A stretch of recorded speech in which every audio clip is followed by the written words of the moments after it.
नमस्कार दोस्तों, आज जिस पौधे के बारे में जानकारी लेकर आए हैं वह संपूर्ण भारत में बोया जाता है, उसकी खेती की जाती है। इसके बीजों को मोटापे के रोग को नाश करने के लिए बहुत ही गुणकारी माना जाता है। दोस्तों, यही नहीं, इसके आटे की रोटियां भी बनाकर खाई जाती है। दोस्तों, ग्राम देहात में इसकी खेती पशुओं के चारे के लिए की जाती है। इसे ज्वार यानी ग्रेट मिलेट कहकर पुकारते हैं। विभिन्न भाषाओं में इसके नामों की बात करें तो दोस्तों, संस्कृत में इसे जून, यावनाल, हिंदी में ज्वार, चरी, जोनटी, गुजराती में ज्वार, मराठी में जोवारी, अंग्रेजी में ग्रेट मिलेट तथा लैटिन भाषा में सोरगम वल्गेर आदि नामों से इसको जाना जाता है। इसकी खेती भारत, अमेरिका, चीन, सूडान, नाइजीरिया आदि देशों में खूब की जाती है। वहीं भारत में महाराष्ट्र, कर्नाटका, मध्य प्रदेश, आंध्र प्रदेश, गुजरात, राजस्थान तथा उत्तर प्रदेश आदि राज्यों में इसकी खूब खेती की जाती है। इसके पौधे को गांव देहात में सभी जानते हैं। इसकी फसल जून जुलाई के माह में बोई जाती है। दोस्तों, इसके पौधे पशु बड़े चाव से खाते हैं। इसके पौधे 15 से 20 फुट तक भी ऊंचे हो जाते हैं।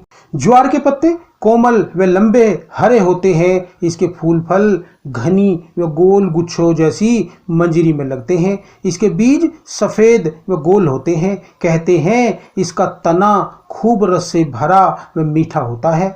इसमें पाए जाने वाले गुणकारी तत्वों यानी रासायनिक तत्वों की बात करें तो दोस्तों, ज्वार में प्रोटीन, लोहा, vitamin, carbohydrate, calcium, phosphorus, vitamin B complex तथा एक तैलीय पदार्थ भी पाया जाता है।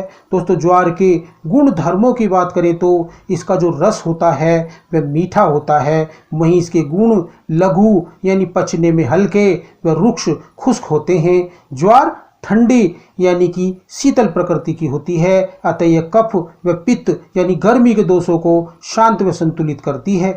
दोस्तों, ज्वार मूत्र खुलकर लाने वाला तथा भोजन की इच्छा को बढ़ाने वाला बताया गया है। ज्वार के बीजों की रोटी, खिचड़ी, लड्डू आदि बनाकर खूब प्रयोग किए जाते हैं। इसका सेवन यकृत यानी लीवर के रोगों, तिल्ली रोग, खून की कमी, आंतों के रोगों में, पांडु, कामला आदि रोगों में भी खूब किया जाता है।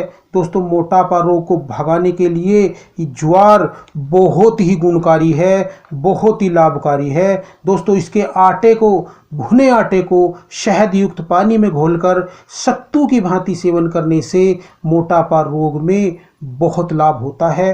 दोस्तों, ज्वार के आटे में सौंफ का चूर्ण मिलाकर उसका हलवा बनाकर खिलाने से स्त्री के स्तनों में जो दूध की कमी हो गई है वह बहुत बढ़ जाती है, खूब बढ़ जाती है। दोस्तों, अगर कील मुहासे हो गए हैं तो ज्वार के कच्चे दाने पीसकर उनमें थोड़ा सा कत्था मिलाकर उसका लेप बनाकर चेहरे पर लगाने से कील मुहासे तथा चेहरे की झाइयाँ नाश हो जाती हैं, दूर हो जाती हैं। दोस्तों, अगर खुलकर पसीना लाने की आवश्यकता है तो ज्वार के बीजों को उस भून लें तथा उनको क्वाथ बनाकर पिलाने से खुलकर पसीना आने लगता है।